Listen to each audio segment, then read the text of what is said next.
عمران خان نے امریکہ مخالف شروع کیا، اور پھر اس کے بعد جس طریقے سے وہ قومی سلامتی کے اداروں کو جو ہے وہ ٹارگٹ بنا رہے ہیں، یہ لامہ فکریہ ہے۔ پاکستان پیپلز پارٹی کی قیادت نے جو ہے وہ آپ نے دیکھا شہید ذوالفقار علی بھٹو کو صاحب کو جو ہے وہ ایک جھوٹے مقدمے میں ان کا جوڈیشل مرڈر کیا گیا، انہیں شہید کیا گیا، اور پاکستان پیپلز پارٹی کی لیڈرشپ نے کبھی پاکستان کی فوج کو یا جوڈیشری کو کبھی حلف تنقید نہیں بنایا۔ اسی طرح شہید محترمہ بے نظیر بھٹو صاحبہ کو بھی جو ہے وہ شہید کیا گیا، اور اس وقت آپ جانتے ہیں کہ پاکستان کے اندر کیا حالات تھے، جس طریقہ سے سندھ کے اندر آگ لگی ہوئی تھی، اور وہ صدر آصف زرداری صاحب نے پاکستان کھپے کا نعرہ لگا کر جو ہے وہ ساری آگ بجھائی، اور کبھی بھی پاکستان کی جو قومی فوج ہے، پاکستان کی جو جوڈیشری ہے، اس پر کبھی تنقید نہیں کی، اس لیے کہ ہم سمجھتے ہیں کہ فوج ہماری ہے، اور ہماری فوج جو ہے وہ ہماری سرحدوں کی محافظ ہے۔ ہم رات کو سوتے ہیں، ہمارے بچے، ہماری مائیں بہنیں رات کو چین سے سوتی ہیں، اور وہ رات کو جاگ کر ہماری حفاظت کرتے ہیں۔ تو جس طریقے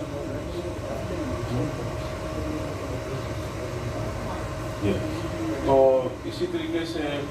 ایل او سی پہ بھی جو ہے وہ ہماری سرحدوں کی حفاظت کی جاتی ہے۔ تو میں یہ سمجھتا ہوں کہ عمران خان جو ہے وہ اقتدار ہونے کے بعد جو ہے وہ پاگل ہو چکا ہے، اور اس کا جو طرز گفتگو ہے، اس کا طرز جو سیاست ہے، وہ کسی بھی حوالے سے پاکستان کے مفاد میں نہیں ہے، اور اس سارے عمل کی ہم شدید الفاظ میں مذمت کرتے ہیں۔ اور پاکستان کی جو فوج ہے وہ ہماری فوج ہے، ہماری فوج جب نہ ہوگی تو پھر دشمن کی فوج ہوگی، تو ہماری فوج جو ہے اس کی عزت، اس کی تقریم، اس کی حفاظت کرنا ہمارا سب کا فرض ہے۔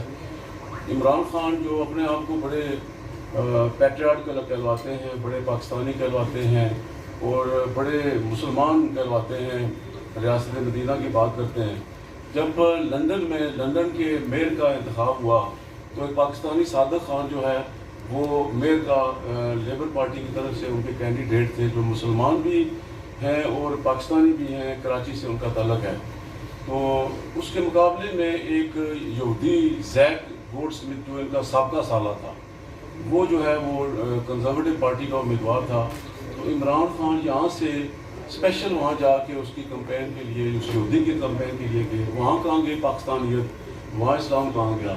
وہاں ریاست مدینہ کہاں گئی؟ تو یہ ساری باتیں جو ہیں، اور پھر عمران خان کے جو بچے ہیں وہ یہودیوں کے گھروں میں پڑھ رہے ہیں، ان میں کہاں پاکستانیت ہے، ان میں کہاں اسلام ہے؟ تو میں یہ سمجھتا ہوں کہ پھر جس طریقے سے وہ اداروں کو جو ہے حلف تنقید بنا رہا ہے،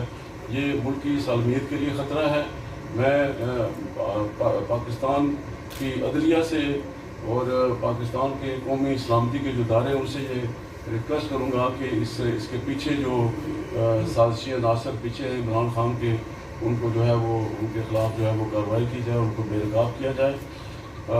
آصف علی زرداری صاحب 11 سال تک جیل میں رہے، لیکن انہوں نے کبھی جو ہے وہ کبھی ایک لفظ تک نہیں کہا جو ہے وہ اداروں کے خلاف۔ بی بی شہید جو ہے وہ جیلوں میں رہی، چھوٹے چھوٹے ان کے بچے تھے جب وہ جیلوں میں رہی، اور جب آصف صاحب جیل میں تھے ان کو ملنے جاتی رہی، تو کبھی انہوں نے جو ہے اس کے خلاف جو ہے وہ نہیں بات کی۔ یہاں آزاد کشمیر کے اندر حالیہ دنوں میں آپ نے دیکھا کہ اپنے ہی ایک شخص کو وہ وزیر اعظم بناتا ہے اور کہتا ہے یہ بڑا شریف آدمی ہے، اور پھر جب اس کی پاکستان کے اندر جو اے ٹی ایم مشینز تھی وہ بند ہوئی، تو ایک اے ٹی ایم مشین یہاں اسلام آباد میں اس نے جو دیکھی، اور اس شخص سے پیسے لے کر جو ہے وہ اپنے دنیا کی تاریخ میں کوئی ایسا واقعہ آپ کو نہیں ملے گا کہ ایک پارٹی اپنے ہی وزیر اعظم کے خلاف عدم اعتماد کی تحریک پیش کرتی ہے۔ اگر اس کو اٹھانا ہی تھا تو اس سے جس طریقہ بزدار سے استعفیٰ لیا گیا تو اسی طرح اس سے استعفیٰ لے لیتے۔ تو میں یہ سمجھتا ہوں کہ عمران خان کا جو ہے وہ جو طرز سیاست ہے وہ ملک پاکستان کی بقا کے لیے خطرہ ہے۔ وہ اقتدار میں جب آیا تو اس وقت بڑا خوش تھا کہ میں آ گیا ہوں، اور بڑا خوشی سے یہ کہتا تھا کہ ہم جو ہے وہ ایک پیج پہ اسٹیبلشمنٹ اور ہم ایک پیج پہ۔ جب اس نے ملک کے آئین سے کھلواڑ کرنا شروع کیا، پاکستان کی معیشت کو تباہ کرنا شروع کیا، ڈالر جو 105 روپے پہ تھا 185 روپے پہ لے کے چلا گیا، مہنگائی جو ہے وہ آسمانوں سے باتیں کرنے لگی، تو پھر جب وہ نیوٹرل ہو گئے, انہوں نے اسے ہاتھ اٹھا لیا, تو آپ آج ان کے خلاف جس طریقے سے وہ بیان بازی کر رہا ہے, جس طریقے سے بڑے بڑے جلسوں میں یہ سمجھتا ہوں کہ یہ سیکورٹی رسک بن چکا ہے, اور اس کے خلاف میں مطالبہ کرتا ہوں اقتدار سے کہ وہ اس کے خلاف جو ہے اس کی سارا جو اس کا طرز سیاست ہے, یہ جو بیانیہ ہے اس کے پیچھے جو سازشیں ہیں وہ جو ہے ان کو بے نقاب کیا جائے. جو پاکستان پیپلز پارٹی انٹیکٹ ہے, پاکستان پیپلز پارٹی کی جو لیڈرشپ ہے وہ سینٹرلائزڈ ہے, اور ہم اپنی قیادت کی ہر فیصلے کی سب جو ہے وہ عزت کرتے ہیں, اس کو منوان جو ہے اس کی امپلیمنٹیشن کرتے ہیں. یہ جو ان کی باتیں یہ ان میں کچھ صداقت نہیں ہے. ہماری پارٹی نے یہ فیصلہ کیا تھا کہ دس از ناٹ دا ٹائم, اور ہم نے یہ فیصلہ کیا تھا کہ ہم اس سارے عمل کا, کیونکہ یہ جو ہارس ٹریڈنگ ہوئی ہے جس طریقے سے آزاد کشمیر کی تاریخ میں بدترین ہارس ٹریڈنگ کی گئی ہے, اور اپنے ہی ایم ایل ایز کو جو ہے وہ انہوں نے اپنے قبضے خریدا گیا, اپنے ایم ایل ایز کو انہوں نے جو ہے وہ اپنے قبضے میں رکھا, وہ پی سی پشاور میں, پھر پی سی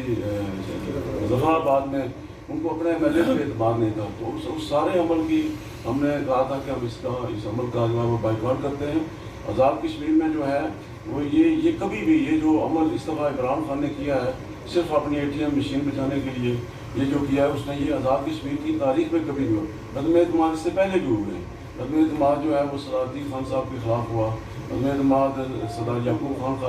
صاحب کے خلاف ہوا, عدم اعتماد راجہ فاروق حیدر خان صاحب کے خلاف ہوا. لیکن وہ صاف شفاف وہ ایک پولیٹیکل عمل تھا, ایک جمہوری عمل تھا, ایک آئینی عمل تھا جو ہوا. لیکن اس دفعہ جو ہے وہ سب خالصتاً جو ہے ہارس ٹریڈنگ کی ہے. یہ اور میں آپ کو یہ بتا دوں یہ جو موجودہ حکومت ہے اس کی یہ کوئی حکومت تو نظر ہی نہیں آ رہی. ایک ریاست پاکستان ہوگی تو کشمیر کا مسئلہ بھی ہوگا اور یہاں کے لوگوں کے مسائل بھی حل ہوں گے. ایک جمہوری جو پاکستان ہے وہ کشمیریوں کی آزادی کا ضامن ہے, بنیادی بات تو یہ ہے. اور ایک ایسا شخص جو فاشسٹ ہے, جس نے فاشسٹ طریقے سے 4 سال تک حکومت کی, اگر وہ شخص آج اپنی ذات کے لیے, اپنی انا کے لیے اداروں کو, پوری ریاست کو, پورے پاکستان کو ختم کرنے کی طرف ہے تو ہم اس کی مذمت کرتے ہیں. میری بات یہ ایک تو فوج کے خلاف جو باتیں کر رہا ہے, اور عدلیہ کا بالخصوص کل کا جو اس کا انٹرویو تھا, that is very damaging for state of Pakistan اور پورے ملک کے لیے. یہ میں سمجھتا ہوں انتہائی خوفناک اور شرمناک قسم کی بات جو انہوں نے کل جس طریقے سے کیا. وہ کہتا ہے کہ میں بہت سارے میر جعفر صادق لوں گا. اب اس سے پوچھا جائے اس کو میر جعفر صادق کی تاریخ کا بھی علم نہیں ہے. پہلی بات ہوئی ہے. دوسری بات یہ ڈیفینیٹلی ضروری تھی کہ چیئرمین ڈاکٹر زرداری صاحب نے جس طریقے سے ایک policy statement the on foreign national assembly, اور اس میں جو بنیادی بات جو پھر ہمارے متعلقہ کنسرن دیا وہ یہ تھی کہ انہوں نے مقبوضہ ہونے والی جو حد بندی کی تھی, اور جس میں ہندو اقلیت میں سیٹوں کو بڑھایا گیا, اور اسلام مسلمان اکثریت کی اس میں سیٹوں کو 1 سیٹ بڑھائی گئی, جبکہ یہاں پہ 6 سیٹیں بڑھائی گئی. اور پھر اس کے ساتھ یہ بھی نہیں کیا گیا بلکہ انہوں نے اننت ناگ کے ساتھ جموں کا ایک ایریا کو اس میں شامل کیا گیا, جسٹ کہ وہاں پر جو آپ نے اکثریت جو ہے وہ لے کے آئے. اس کی ہم جو ہے مذمت کرتے ہیں. صاحب ایک سوال, وفاقی حکومت خبریں آ رہی ہیں کہ وفاقی حکومت جو آپ کی اتحادی حکومت ہے وہ انڈیا کے ساتھ اپنے جو ہے ٹریڈ ریلیشن شپ کو بحال کرنے جا رہی ہے, تو ایز اے ریاستی جماعت کشمیر کی آپ اس کو آپ کس طرح دیکھتے ہیں اس فیصلے کو؟ یہ ٹرین جو ہے نا, اس پہ پہلی بات یہ ہے کہ یہ خبریں نہیں ہیں خالی, بلکہ بات کوئی نہیں ہے, کوئی سامنے آفیشیلی کوئی ایسی بات نہیں ہوتی. کشمیری جو ہے, کشمیری ہم یہ نہیں چاہتے کہ ہندوستان اور پاکستان کے خلاف جو ہے تعلقات خراب ہو. ان کے تعلقات ٹھیک ہوں گے تو تب جا کے کشمیر پہ ڈائلاگ پہ بات ہو سکتی ہے, ادروائز نہیں بات ہو سکتی. جتنے اچھے تعلقات ہوں گے اتنے ہمارے فائدے میں, اور باقی کشمیریوں کے نقصان ہے. یہ بات پہلے مجھے یہ بتائیے کہ ہم نے کب تنویر الیاس کے لیے کھلا میدان چھوڑا ہے؟ آپ کے سامنے حکومت یہ محسوس کر چکی تھی کہ اس وقت وہ فیڈرل حکومت کے چینج ہونے کے ساتھ ہی آزاد کشمیر میں انہیں یہ ڈر تھا کہ حکومت چینج ہو جائے گی, اور انہوں نے پہلی بار اپنا ہی پارٹی نے ایک ڈیسیجن لے لیا کہ انہوں نے دوسرا ون پارٹی پرائم منسٹر اپنے پرائم منسٹر کے خلاف عدم اعتماد پیش کر دیا, اس پہ ایلیگیشن لگا کر. اور اس کے بعد پھر آپ نے دیکھا کہ کس طریقے سے اپنے ہی ممبران اسمبلی کو پی سی ہوٹل میں کس طرح سے رکھا گیا, کس طرح سے یہ تبدیلی کی گئی, پھر اس اجلاس کو کنٹینیو کرنے کی کوشش کی گئی, پھر راتوں رات جو ہے دوسرا اجلاس بلا کر پریزیڈنٹ صاحب مسافر آباد میں پہنچے. ہم اگر چاہتے فیڈرل میں ہماری حکومت تھی, ہم خرابی پیدا کر سکتے تھے, ہم ممبران کو توڑ سکتے تھے, ہم پی سی ہوٹل کے اندر گھس سکتے تھے, اور ہم آزاد کشمیر اسمبلی کے اندر بھی وہ روایات نہیں بنا سکتے تھے جو پنجاب اسمبلی کے اندر ہوئی. لیکن ہم نے اپنی ان قدروں کو پامال نہیں کیا, ہم نے کھلا میدان نہیں چھوڑا. میں آپ کو اس بات پہ یقین دلاتا ہوں